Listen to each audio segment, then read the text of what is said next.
আট দলীয় ফুটবল টুর্নামেন্টে বামনডাঙ্গা হাই স্কুল মাঠ প্রাণ কেন্দ্রে প্রধান অতিথি হিসেবে জননেতা জনাব আজিজুল বারী হিলাল ইতিমধ্যেই হাজির। তাকে সঙ্গে করে নিয়ে যাচ্ছেন সাবেক ওয়ার্ল্ড মেম্বার আবুল কাশেম। সেটাই আপনারা দেখতে থাকুন।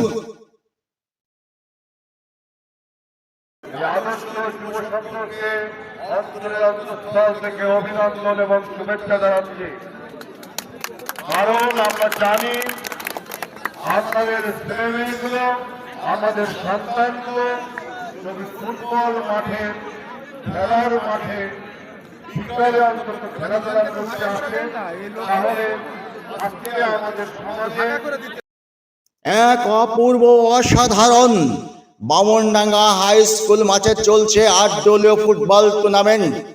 ইতিমধ্যেই দেখছেন স্টেজে বসা আছেন জননেতা জনাব আজিজুল বারী হিলাল ও আছেন খুলনা জেলা বিএনপির যুগ্ম আহ্বায়ক জুলফিকার আলী জুলু, আছেন সাবেক ইউপি সদস্য সাজিব মোল্লা এবং আছেন অন্যান্য নেতৃবৃন্দ।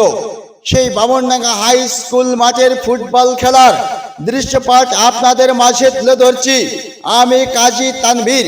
এখানের এক অপরূপ নান্দনীয় দৃশ্য, সেটাই আপনারা দেখতে থাকুন। অসাধারণ দৃশ্য, বামনডাঙ্গা হাই স্কুল মাঠের ৮ দলীয় ফুটবল টুর্নামেন্টের আজ ফাইনাল চূড়ান্ত, সেটাই আপনাদের মাঝে তুলে ধরছি আমি বামনডাঙ্গা হাই স্কুল মাঠ কেন্দ্র থেকে।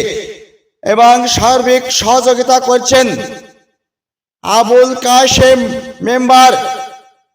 সমস্ত আয়োজন সেই আবুল কাশেম মেম্বারের, সেটাই আপনারা দেখতে থাকুন। বামনডাঙ্গা হাই স্কুল মাঠের যে ৮ দলীয় ফুটবল টুর্নামেন্টের খেলা ইতিমধ্যেই চলছে, সেটাই আপনাদের একে একে সম্পূর্ণ দৃশ্যপট আপনাদের মাঝে তুলে ধরছি আমি বামনডাঙ্গা ফুটবল খেলার দৃশ্যপট, সেটাই আপনারা দেখতে থাকুন।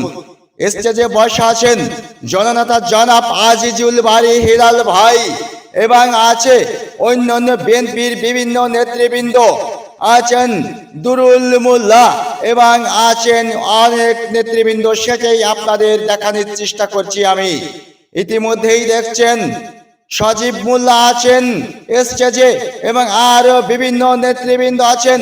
জননেতা জনাব আজিজুল বারী হিলাল ভাই সেই ৮ দলীয় ফুটবল মাঠ খেলার টুর্নামেন্টের প্রধান অতিথি হিসেবে আজ বামনডাঙ্গা মাঠে হাজির হয়েছেন এবং সেখান থেকেই আমি কাজী তানভীর আপনাদের প্রাণ ঢালা অভিনন্দন জানাচ্ছি সেই বামনডাঙ্গা হাই স্কুল মাঠ প্রাণকেন্দ্র থেকে।